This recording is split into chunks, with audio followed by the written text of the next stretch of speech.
পিসির জন্য যাদের বাজেট কম তারা বেশিরভাগ সময় মনে করে সেকেন্ড হ্যান্ড পিসি একটি ক্রয় করি। আর সেকেন্ড হ্যান্ড পিসি ক্রয় করলেন তো মরলেন, নানা ধরনের প্রোডাক্টে সমস্যা থাকতে পারে। সো অল্প বাজেটের মধ্যে আজকে একটি নতুন বিল্ড দেওয়ার চেষ্টা করবো ইনশাল্লাহ।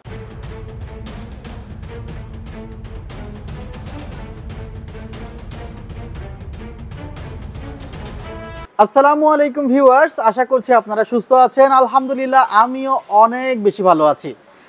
যেখান থেকে ভিডিওটি দেখছেন সবাইকে ওয়েলকাম জানাচ্ছি নতুন একটি ভিডিওতে। আমি মোহাম্মদ মেহেদি হাসান। আসলে অল্প বাজেটের পিসি নিয়ে ভিডিও করা হয় কম, বাট এ ধরনের পিসি কিন্তু আমরা বিক্রয় করি, কারণ কাস্টমার এই রেঞ্জেরও অনেক আছে, আমাদেরকে নক দিয়ে থাকে যে ভাই অল্প বাজেট, খুব বেশি না, 15-16 মধ্যে মনিটর সহ পিসি দরকার। আমরা কুরিয়ার করে থাকি এবং তাদের প্রোডাক্ট পাঠিয়ে থাকি, এবং তারা সেই সেটআপটি দিয়ে কাজ করে স্বাবলম্বী হচ্ছে, বা তারা যদি স্টুডেন্ট হয়ে থাকে বা জব সিকার হয়ে থাকে বা অলরেডি চাকরি করছে, চাচ্ছে যে চাকরির পাশাপাশি ফ্রিল্যান্সিং করতে, তারা সেগুলো কিন্তু করতেছে এবং করে একটা স্টেজ পর্যন্ত অনেকেই গিয়েছে। ফার্স্ট পিসি যদি 10-15 হাজার টাকার মধ্যেও হয়, এরপরে তারা কিন্তু বাজেট বাড়িয়ে 50-60-1 লক্ষ টাকার পিসিও বিল্ড করে। সো আপনার বাজেট যদি কম থাকে মন খারাপ করার কিছু নেই, অল্প বাজেট দিয়ে শুরু করেন, নিজের স্কিলগুলো ডেভেলপ করেন, আস্তে ধীরে দেখা যাবে যে আপনি অনেক দামি পিসি বানাতে পারবেন। সো আজকে কি রাখছি এই কনফিগারেশনে, চলুন শুরু করা যাক। প্রথমেই আমরা যে প্রসেসরটি রেখেছি সেটি হলো ইন্টেল কোর i5 এর একটি প্রসেসর, যেখানে 4টি কোর ও 4টি থ্রেড পাওয়া যাবে। মূলত আমরা কোর এবং থ্রেডের অ্যাডভান্টেজের জন্য কিন্তু আমরা প্রসেসরটি রেখেছি। আর একটি সিপিইউ কুলার সাথে থাকবে। আপনারা তো জানেন যে 10 জেনারেশনের নিচে কিন্তু সকল প্রসেসরই বাল্ক প্রসেসর, আর প্রসেসর সহজে নষ্ট হয় না। তারপরে আমরা একটি সিপিইউ কুলার এখানে রেখেছি। মাদারবোর্ড একদমই ব্র্যান্ড নিউ এবং ইনটেক্ট মাদারবোর্ড রেখেছি, ইসোনিক ব্র্যান্ডের H61, যেখানে আপনি ইন্টেল কোর i7 পর্যন্ত প্রসেসর সাপোর্ট করাতে পারবেন। আবার এখানে কিন্তু NVMe স্লট আছে, আমরা কিন্তু এই সেটআপে NVMe রেখেছি।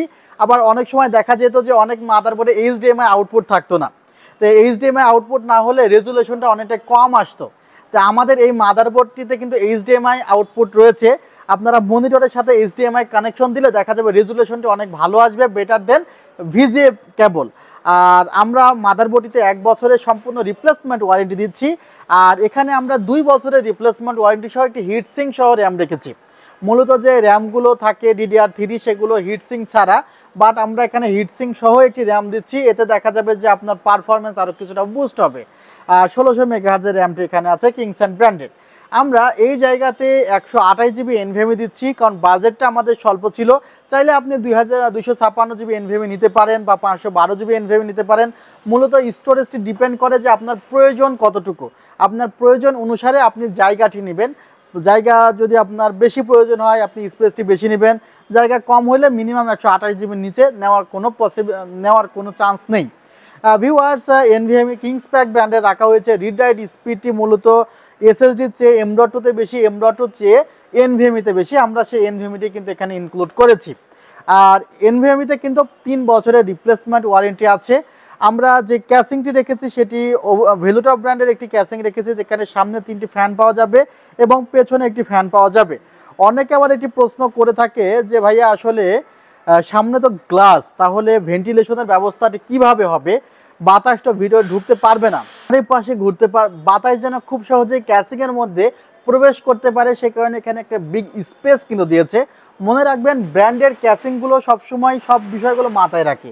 তারা শুধুমাত্র আপনাকে দেখানোর জন্য ফ্যান দিবে না বা দেখানোর জন্য ক্যাসিং নিয়ে আসবে না, কোয়ালিটিটির সাথে ইনশিওর করবে।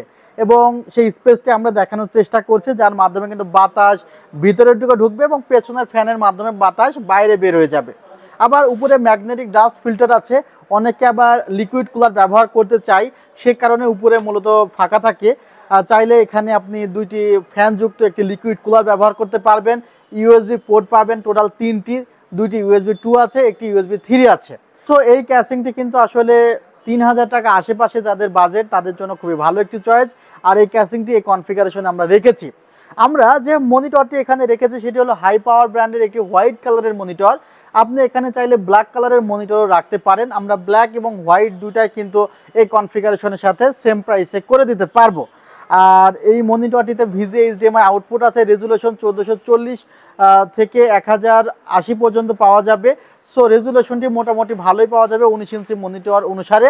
19 ইঞ্চি মনিটরে মূলত এইচডি প্যানেল ব্যবহার করা হয়, তারপরেও এখানে এইচডি চেয়েও বেশি রেজুলেশন, তারপরেও এই মনিটরটিতে কিন্তু এইচডি প্যানেলের চেয়েও বেশি রেজুলেশন দেওয়া হয়েছে। আর এখানে মনিটরটি বাটনের মাধ্যমে কন্ট্রোল করা যাবে। অনেকে বলে যে ডেস্কটপে কিভাবে ব্রাইটনেস ওঠানামা করাবো, তাদের বলছি যে বাটনের মাধ্যমে কিন্তু আপনি ব্রাইটনেস ওঠানামা করাতে পারবেন। আর একটি RGB কিবোর্ড মাউসও আছে। টোটাল সেট আপটি আমরা সাজিয়েছি 16,000 টাকা। চাইলে আমাদের শোরুম ভিজিট করতে পারেন, new elephant road, Subhash orchid, ICT Bhaban, level 7, 703-4 728-40। ভালো থাকবেন, সুস্থ থাকবেন, আল্লাহ হাফিজ, আসসালামু আলাইকুম রহমতুল্লাহ।